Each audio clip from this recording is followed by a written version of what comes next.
Bonjour à tous, j'espère que vous allez bien.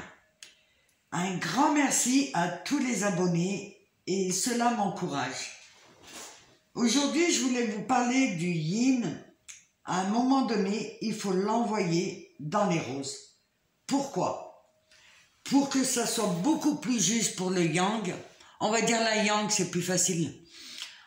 Que ça soit beaucoup plus juste pour elle.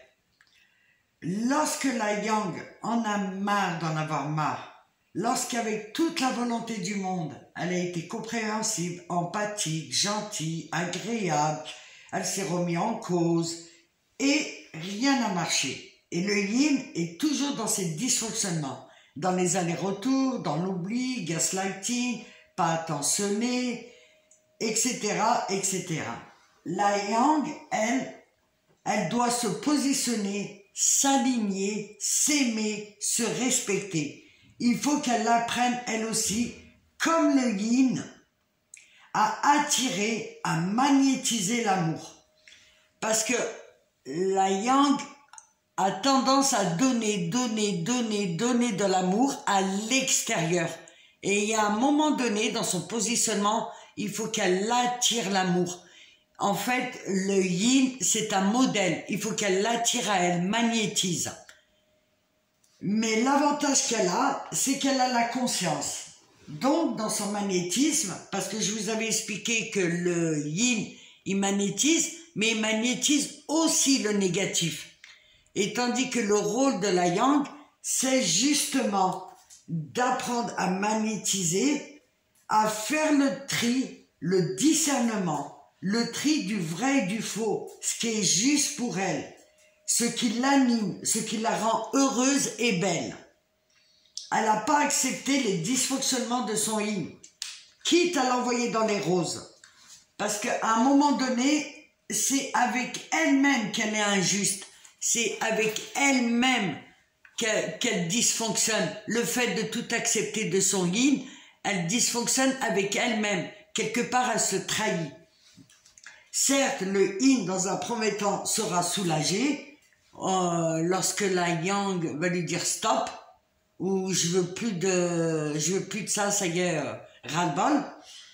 Dans un premier temps, le yin va se sentir soulagé, et parce que il a l'impression que la yang lui met beaucoup trop de pression et le contrôle. Et c'est par la suite, peu à peu, doucement, que le manque va apparaître quand lorsque elle sera positionnée, la yang, le yin va commencer à sentir un vide en lui. Et il va sentir qu'il n'y a plus cette connexion. Et il va se retrouver face à lui-même. Et ce qu'il faut savoir, c'est que la connexion, quelque part, elle est toujours établie. Le processus continue. Même si vous rompez, le processus, il continue, le parcours, et tout ce qui se passe dans le parcours, tout est juste.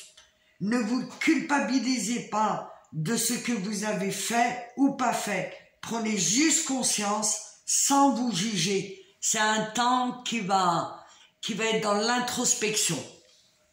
Le yin, quant à lui, touchera ses blessures pour enfin les transformer et s'apercevoir grâce à son yang que même si son yang à un moment donné est en colère, dans l'excès, la rage, la jalousie, et parce que le yang aussi avec tout son dysfonctionnement là, le yin, derrière ce comportement là du yang, il va comprendre qu'en fait c'était de l'amour, que le yang voulait vivre de l'amour. Effectivement, elle a ses dysfonctionnements, mais la première chose, ça a été la déception de pas vivre cet amour sacré. Et c'est à ce moment-là que le yin va... C'est une fois qu'il est envoyé dans les roses, en fait, que sa conscience, le vide et le manque, va l'obliger, quelque part, ça va l'obliger à aller dans la recherche et dire qu'est-ce qui s'est passé. Parce que le manque va s'agrandir. Voilà, j'espère que cette vidéo vous a apporté un éclairage. Merci pour vos commentaires et vos likes. Et je conseille pour les 2 prochaines vidéos, faire une vidéo sur la séparation et une vidéo sur la réunion. Dans tous les cas, je vous remercie et je vous dis à très vite. Au revoir.